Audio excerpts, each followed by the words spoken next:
नमस्कार, the book pod में आपका स्वागत है। मैं हूं आपकी होस्ट काजल। और मैं हूं आपका दोस्त आर.के। काजल, जिंदगी में कई बार हम ऐसे मोड़ पर खड़े होते हैं जहां हमारे पास सवाल तो बहुत होते हैं लेकिन जवाब एक भी नहीं। बिल्कुल सही कहा आर.के। कभी रिश्तों की उलझने, कभी करियर का तनाव, तो कभी खुद की तलाश।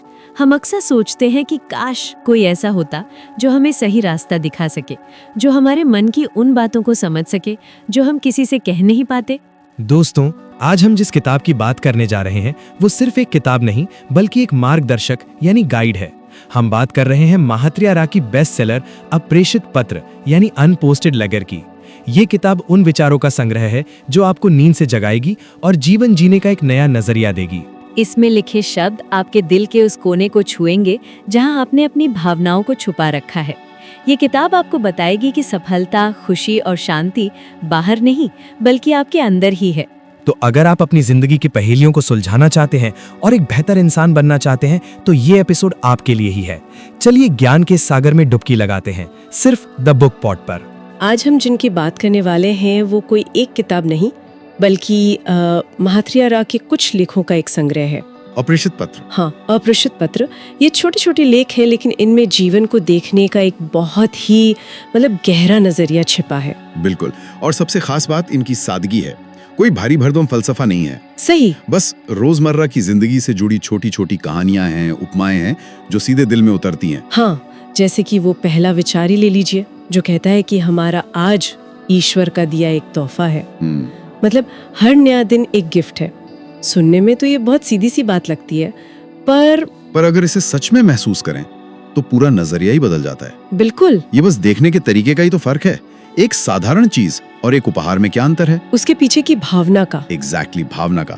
जब हम दिन को सिर्फ एक और दिन की तरह नहीं बल्कि एक उपहार की तरह देखते हैं तो हम उसे बर्बाद नहीं करना चाहते। हाँ। किताब में एक बहुत खूबसूरत प्रार्थना का जिक्र है।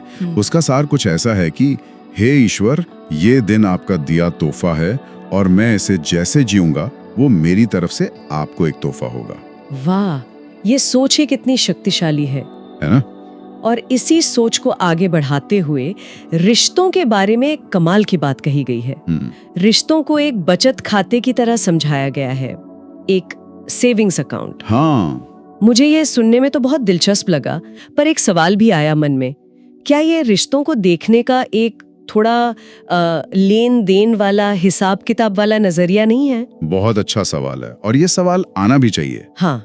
पहली नजर में ये वाकई थोड़ा मैकेनिकल या कह सकते हैं ट्रांजैक्शनल लग सकता है। हाँ। लेकिन लेखक का इरादा वो नहीं है। इसका मतलब बस ये है कि रिश्तों को भी जैसे किसी पौधे को पानी देते हैं ना, वैसे ही लगातार सींचने की जरूरत होती है। अच्छा, तो वो जमा करना क्या है? वो जमा करना है समय देना, तारीफ करना, मुश्किल में साथ खड़े होना, बिना किसी उम्मीद के कुछ करना। बिल्कुल, ये एक तरह का इमोशनल इन्वेस्टमेंट है। Emotional investment. हाँ, और जब इस खाते में बहुत सारा भावनात्मक बैलेंस होता है ना, तो छोटी मोटी गलतियां, बहस, मनमुटाव वो सब अपने आप माफ हो जाते हैं, क्योंकि आपका रिश्ता उन छोटी मोटी निकासी मतलब विड्रॉल से कहीं ज्यादा मजबूत है। सही बात है। लेकिन जब हम सिर्फ उम्मीदें रखते हैं, सिर्फ रिश्ते से लेते रहते हैं और उसमें कुछ डालते नहीं, तो वो खाता खाली हो जाता है। हाँ, और फिर हर छोटी बात चुभती है, हर शब्द का गलत मतलब निकाला जाता है। रिश्ता एक बारूदी सुरंग पर चलने जैसा हो जाता है, पता नहीं कब कौन सी बात फट जाए। बिल्कुल, ये तो बहुत सटीक बात है। हम अक्सर अपने सबसे करीबी रिश्तों को ही फॉर ग्रांटेड ले लेते हैं। सही कहा। हमें लगता है इन्हें तो कुछ करने की जरूरत ही नहीं, ये तो है ही। और धीरे धीरे वो खाता खाली होने लगता है। इसी से जुड़ी एक बहुत सुंदर कहानी भी है इन लेखों में। हाँ, वो कार वाली। एक कार तोहफे में देता है और उस कार में एक नोट छोड़ता है जिसमें लिखा था, अगर कभी कोई एक्सीडेंट हो जाए तो याद रखना कि मुझे तुमसे प्यार है, इस कार से नहीं। ये छोटी सी बात उस बचत खाते का सार है। बिल्कुल, कि रिश्ता चीजों से बड़ा है, ईगो से बड़ा है, गलतियों से बड़ा है। और ये बात सिर्फ पति पत्नी के रिश्ते तक ही सीमित नहीं है। एक और सलाह है कि पति या पत्नी की भूमिकाओं में बंधकर मत रहो, जीवन साथी बनो। इसका क्या मतलब हुआ? इसका मतलब है कि रिश्ते को किसी एक लेबल में कैद मत करो। एक जीवन साथी, वो कभी दोस्त होता है, कभी सलाहकार, कभी मुश्किल में संभालने वाला, हाँ, कभी माता पिता जैसा, तो कभी एक बच्चे की तरह आपकी देखभाल चाहने वाला। रिश्ते में ये लचीलापन, ये खुलापन बहुत जरूरी है। एक दूसरे के व्यक्तिगत दायरे का सम्मान करना, ये रिश्ते को मजबूत बनाता है। रिश्तों में निवेश करने की ये आदत मतलब लगातार कुछ अच्छा जमा करते रहना। ये सिर्फ निजी जीवन में ही नहीं बल्कि हमारी सफलता की कहानी भी लिखती है। हाँ बिल्कुल। किताब में सफलता को लेकर एक बहुत ही दिलचस्प सिद्धांत दिया गया है, परेटो का सिद्धांत या 80-20 का नियम। हाँ, ये बहुत मजेदार है। मैंने इसके बारे में पहले भी सुना है, लेकिन जिस तरह यहाँ समझाया गया है वो कमाल है। हाँ, ये परेटो का सिद्धांत कहता है कि हमारे 80% नतीजे सिर्फ 20% कामों से आते हैं। बिल्कुल, और ये हर जगह लागू होता है। एक कंपनी को उसका 80% बिजनेस उसके 20% ग्राहकों से मिलता है। अच्छा, एक कंपनी का 80% काम उसके 20% कर्मचारी करते हैं। तो इसका मतलब ये हुआ कि हमें उन 20% चीजों को पहचानना होगा जो सबसे ज्यादा मायने रखती हैं। एग्जैक्टली। लेखक कहते हैं कि मैनेजर अक्सर सबसे बड़ी गलती यही करते हैं। क्या? वो अपना 80% समय और ऊर्जा उन 80% कर्मचारियों पर लगाते हैं जो कम काम करते हैं, और इस चक्कर में अपने सबसे अच्छे, सबसे प्रोडक्टिव 20% कर्मचारियों को नजरअंदाज कर देते हैं। हाँ, और नतीजा, वो अच्छे कर्मचारी धीरे धीरे मायूस हो जाते हैं, या तो काम करना कम कर देते हैं या फिर नौकरी छोड़ देते हैं। और मजे की बात यह है कि ये 80-20 का नियम सिर्फ काम पर ही नहीं, हमारी निजी जिंदगी पर भी उतना ही लागू होता है। कैसे? शायद हमारे 20% करीबी रिश्ते ही हमें 80% भावनात्मक सहारा देते हैं। सही बात है। हमारी 20% आदतें ही हमारी 80% सेहत और खुशी तय करती हैं। तो क्या हमें अपनी सबसे ज्यादा ऊर्जा उन्हीं पर नहीं लगानी चाहिए? आपने बिल्कुल सही नब्ज पकड़ी है। ये सिद्धांत हमें अपनी प्राथमिकताएं समझने में मदद करता है।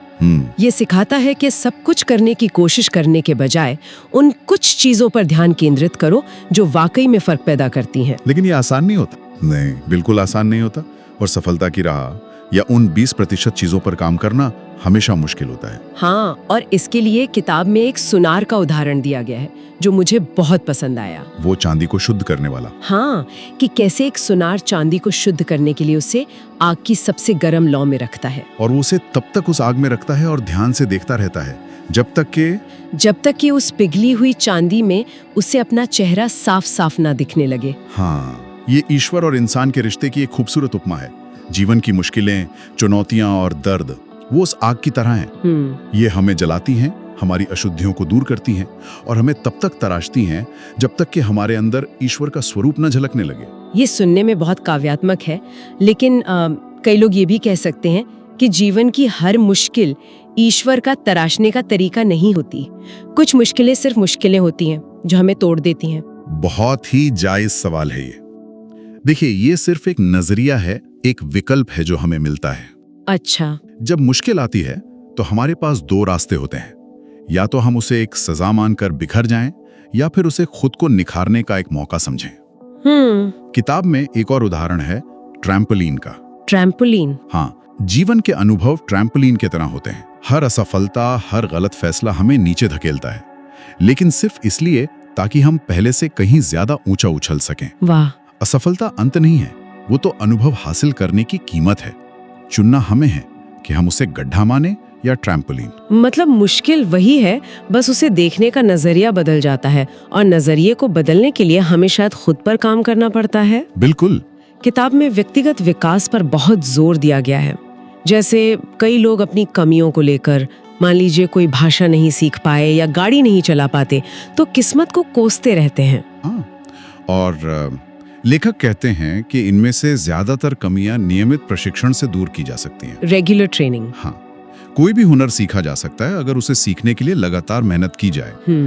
बॉक्सर मोहम्मद अली का एक बहुत ही प्रेरक विचार है क्या? कि प्रशिक्षण के दर्द को कुछ समय के लिए सह लो ताकि तुम अपनी बाकी की जिंदगी एक चैंपियन की तरह जी सको। ट्रेनिंग का दर्द, ये बात तो हर उस इंसान को समझ आएगी जिसने कभी कुछ नया सीखने की कोशिश की हो। लेकिन ट्रेनिंग का सबसे बड़ा दुश्मन है टाल मटोल, प्रोक्रेस्टिनेशन। हाँ, ये टाल मटोल वाली बात तो सीधे दिल पे लगती है। हम सब सोचते हैं कि हमारे पास बहुत समय है और फिर आखिरी पल में सब कुछ एक साथ करना पड़ता है। बिल्कुल। किताब कहती है कि हमारे जीवन में ज्यादातर तनाव का कारण यही है, किसी काम को कब किया जाना था और उसे असल में कब किया गया। इसके बीच का जो समय है वही तनाव है। और इसके समाधान के तौर पर एक इतना आसान नियम बताया गया है कि यकीन नहीं होता। वो 10 मिनट पहले वाला, हाँ, 10 मिनट पहले का नियम सुनने में बहुत मामूली लगता है ना? बहुत, लेकिन ये जीवन बदल देने वाला नियम है। सुबह अलार्म बजने से 10 मिनट पहले उठना, किसी मीटिंग के लिए 10 मिनट पहले पहुंचना, एयरपोर्ट के लिए 10 मिनट पहले निकलना। हाँ, ये 10 मिनट का बफर हमें भाग दौड़, हड़बड़ी और तनाव से बचाता है। ये हमें हालात का शिकार बनने से बचाता है और हमें अपने जीवन का चालक बनाता है। जब हम प्रतिक्रिया करने की बजाय योजना बनाते हैं तो हम ज्यादा शांत और नियंत्रण में रहते हैं। बिल्कुल। मतलब अपने कामों पर नियंत्रण पाने से हम अपने भावनाओं पर भी बेहतर नियंत्रण पा सकते हैं। और भावनाओं की बात करें तो एक और बहुत शक्तिशाली विचार है, हाँ, भावना और भावनात्मक नाटक के बीच का अंतर। ओहो, ये समझना तो बहुत ही जरूरी है। जीवन में दुख, निराशा, गुस्सा महसूस करना स्वाभाविक है। ये मानवीय भावनाएं हैं। हाँ, लेकिन उन भावनाओं पर नाटकीय प्रतिक्रिया देना यानी इमोशनल ड्रामा करना वो व्यर्थ है। जैसे मान लीजिए आपकी कार चोरी हो गई। दुखी होना एक स्वाभाविक भावना है, लेकिन सड़क पर खड़े होकर चीखना, चिल्लाना, सिर पीटना ये एक भावनात्मक नाटक है। और इस नाटक से कुछ हासिल नहीं होता, कुछ भी नहीं। अंत में करना तो वही है जो जरूरी है। पुलिस में रिपोर्ट लिखानी है, इंश्योरेंस कंपनी को फोन करना है। बिल्कुल। भावनात्मक परिपक्वता का मतलब भावनाओं को दबाना नहीं है, पत्थर बन जाना नहीं है। इसका मतलब है भावनात्मक नाटक से बचना। जो हो गया सो हो गया। अब सबसे जरूरी सवाल ये है कि आगे क्या करना है। ये एक सवाल हमारी सारी ऊर्जा को समस्या पर रोने के बजाय समाधान खोजने में लगा देता है। और इसी से जुड़ा हुआ आखिरी और शायद सबसे महत्वपूर्ण विचार है स्वीकार करने की शक्ति, एक्सेप्टेंस। हाँ, किताब में एक समीकरण की तरह समझाया गया है। कोई घटना घटती है और अगर हम उसे स्वीकार कर लेते हैं तो एक सकारात्मक भावना पैदा होती है, और अगर उसी घटना को हम अस्वीकार करते हैं तो एक नकारात्मक भावना पैदा होती है। इसका मतलब यह है कि समस्या असल में स्थिति में है ही नहीं, बल्कि हमारे उसे स्वीकार या अस्वीकार करने में है। अच्छा, जैसे बारिश हो रही है, ये एक तथ्य है। अगर आप इसे स्वीकार कर लेते हैं तो आप छाता उठाएंगे और अपने काम पर निकल जाएंगे। लेकिन अगर आप इसे अस्वीकार करते हैं कि अरे यार आज ही होनी थी बारिश, सब गड़बड़ हो गया, तो आप परेशान और चिड़चिड़े हो जाएंगे। बारिश तो तब भी नहीं रुकेगी। लेकिन स्वीकार करने का मतलब क्या ये है कि हम हार मान लें या अन्याय को भी स्वीकार कर लें? नहीं, बिल्कुल नहीं। स्वीकार करने का मतलब हार मानना या निष्क्रिय हो जाना नहीं है। तो फिर क्या है? स्वीकार करने का मतलब है वास्तविकता को पहचानना। जो है, जैसा है, उसे पहले देखना। ये किसी भी समस्या को सुलझाने का पहला कदम है। जब तक आप ये स्वीकार नहीं करेंगे कि आप ट्रैफिक में फंसे हुए हैं, तब तक आप कोई दूसरा रास्ता खोजने के बारे में सोचेंगे ही नहीं। सही बात है। अस्वीकार करना हमें उसी स्थिति में फंसाए रखता है, जबकि स्वीकार करना हमें आगे बढ़ने की शक्ति देता है। बिल्कुल। तो आज की इस पूरी चर्चा को अगर मैं समेटने की कोशिश करूं, तो हमने कुछ बहुत ही काम की बातें सीखी। रिश्तों को एक इमोशनल बैंक खाते की तरह देखना, जिसमें हमें लगातार अच्छी भावनाएं और समय जमा करते रहना चाहिए। सफलता के लिए 80-20 नियम का इस्तेमाल करना, मतलब उन 20% जरूरी कामों पर ध्यान देना जो 80% नतीजे देते हैं। और अपनी रोजमर्रा की जिंदगी को आसान बनाने के लिए, टाल मटोल से बचने के लिए वो 10 मिनट पहले का नियम। हाँ। और सबसे बढ़कर भावनात्मक नाटक से बचकर जो हो रहा है उसे स्वीकार करके अब आगे क्या, इस सवाल पर ध्यान देना। इन सभी विचारों का सार यही है कि हमारा जीवन हमारी परिस्थितियों से नहीं, बल्कि हमारे नजरिए से और हमारे छोटे छोटे लगातार किए गए प्रयासों से बनता है। हम अपनी मुश्किलों से कहीं ज्यादा बड़े हैं और हमारे अंदर खुद को बेहतर बनाने की ताकत हमेशा मौजूद होती है। तो चलिए आज की इस बातचीत को एक ऐसे विचार के साथ समाप्त करते हैं जो आपको सोचने पर मजबूर कर दे। ये लेख हमें बार बार याद दिलाते हैं कि जीवन एक ही ढर्ले पर, एक रास्ता में जीने के लिए नहीं है। हर दिन कुछ नया सीखने का मौका है। इसलिए सुनने वालों के लिए एक सवाल है जो इन्हीं लेखों से प्रेरित है। क्या? पिछली बार कब आपने किसी काम को पहली बार किया था?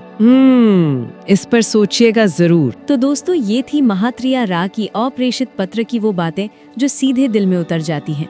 इस किताब ने हमें सिखाया कि जीवन को सिर्फ काटना नहीं है, बल्कि उसे पूरी शिद्दत से जीना है। हमें उम्मीद है कि द बुक पॉट का ये एपिसोड आपको एक नई दिशा और नई सोच देने में कामयाब रहा होगा। अगर इस वीडियो ने आपके दिल के तारों को छेड़ा है तो हमारे चैनल को अभी सब्सक्राइब करें और लाइक बटन दबाकर हमारा हौसला बढ़ाएं। इस वीडियो को अपने उन दोस्तों और परिवार के सदस्यों के साथ शेयर जरूर करें जो जीवन में थोड़ी शांति और स्पष्टता, क्लैरिटी की तलाश में हैं। उन्हें ये तोहफा जरूर दें। और अब आज का वो सवाल जो इस किताब के टाइटल से जुड़ा है और बहुत खास है। हम चाहते हैं कि आप अपना दिल खोलकर इसका जवाब नीचे कमेंट बॉक्स में दें। आपकी जिंदगी में वो कौन सा एक इंसान है जिसके लिए आपने अपने मन में कई खत लिखे, कई बातें सोची, लेकिन कभी उन्हें भेज नहीं पाए या कह नहीं पाए। वो अनकही बात आज आप कमेंट में सांकेतिक रूप से किससे कहना चाहेंगे? अपने दिल का बोझ हल्का कीजिए और कमेंट में लिखिए। हम आपके जज्बातों की कद्र करते हैं। मैं काजल और मैं RK आपसे फिर मिलेंगे जीवन के नए फलसफे के साथ। तब तक के लिए खुश रहिए और प्यार बांटते रहिए। धन्यवाद।